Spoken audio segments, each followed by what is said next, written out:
which we already know now from your identifications, Javan, Yavan, Y and J are interchangeable.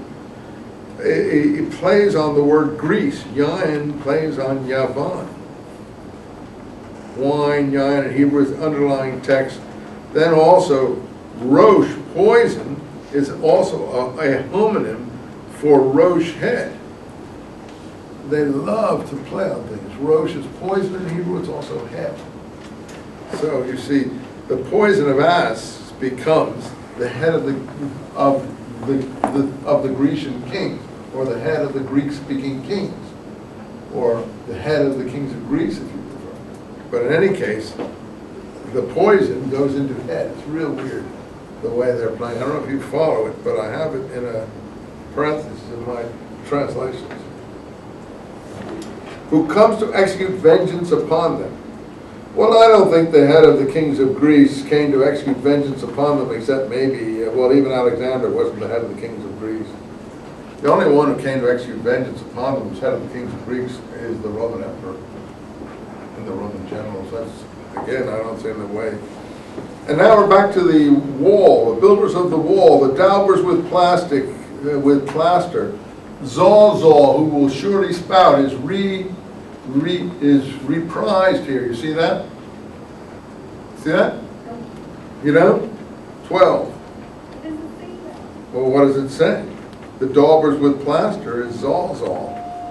Earlier. It doesn't say Zolzol here. It said it earlier. It doesn't say here. Well, what does he say there? It says, but all these things, the builders of the wall, and those daubers with plaster. Well, the daubers with plaster relates to the Zolzol episode earlier that you had. Again, it's from Ezekiel 13:10. The prophets who cry peace when there is no peace. I know one of these guys crying peace when there is no peace, but I'm not going to mention who that is. But his first name begins with S or P. In any case, they're daubers with plaster. They're led by Zao. That's earlier, not here. Who will surely spout, and have not understood, because one of confused wind, a windiness person. The word is ruach, which also can mean spirit in the sense of Holy Spirit. Wind and spirit being homonyms in Hebrew. This could possibly even be windbag, someone of windiness or of confused windiness or spirit. Manuscript B has walking in the Spirit. Well, that's closer to someone else we know who walks in the Spirit. Probably correct. And the actual quotation from Micah 2:11 upon which the passage is based. And guess who appears again? Just like the spouter earlier. And the spouter of lying spouted to them, which kindles God's wrath on all his congregation. I don't know how Vermesh can think that I think the spouter of lying is the wicked priest. The spouter of lying is an internal person who has a different ideology than the righteous teacher, for instance. He spouts lies. He's not an establishment figure. He doesn't command anything. On all his congregation, you could read there on all his church. But we don't know what's going on here exactly. But they don't understand what Moses said. Not for your righteousness or the uprightness of your heart are you going to possess these nations more grace, Deuteronomy 9:5, but because of his love for your fathers and his keeping the oath. I told you it's full of that idea that not for your sake that God is doing that, but his love of your fathers. And this is the judgment upon the penitents of Israel. Okay, back to the penitents of Israel. We've had them once before. Although the priests who went out to dwell from the land of Judah to dwell in the land of Damascus, who turned aside from the way of the people. What it is, I don't know. Because, and then a new sentence. Because God loved the first who testified on his behalf, manuscript B, testified on behalf of the people before God. He loved those coming after them. Again, more grace ideology here of an Old Testament kind. Because theirs is the covenant of the fathers, and because of his hatred for the builders of the wall, back to the builders of the wall again, his anger was kindled against them. You have to read Ezekiel to know what Ezekiel says about the builders of the wall.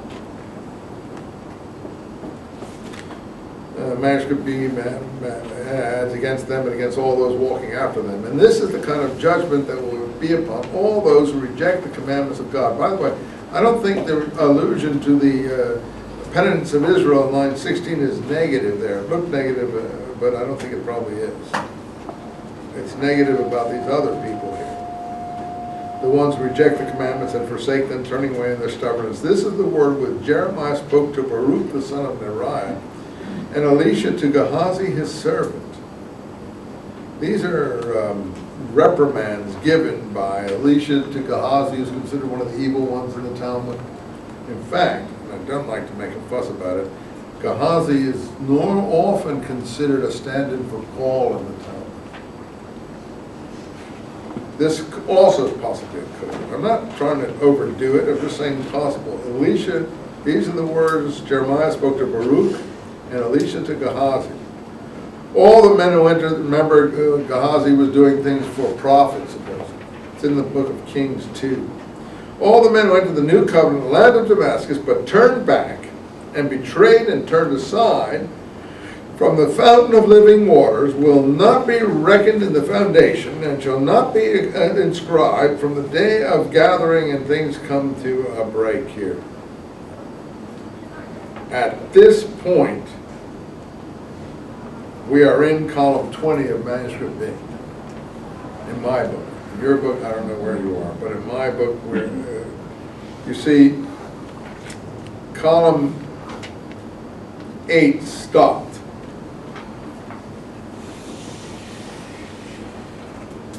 From the day of the gathering of the teacher of the community until the standing up or rising of the Messiah from Aaron and from Israel, and again this is definitely singular, and this is the judgment on any member of the assembly of the men of perfect holiness. Again, perfect holiness is a term Paul uses in 2 Corinthians 7:1, who hesitate to do, again the Jamesian language of doing, the commands of the upright or straight.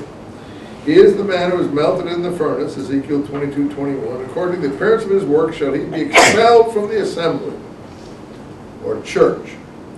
So this person, whoever is not standing up straight and doing the commands and walking in perfect, there are people who expel. Now Josephus talks about how the Essenes expel backsliders. I think that's what's going on here. I want to hurry through this because I want to get the end of this before this period comes to an end, if you'll let me. Then you'll have the whole of the Damascus document to consider. He is the man who was melted in a furnace, according to the appearance of his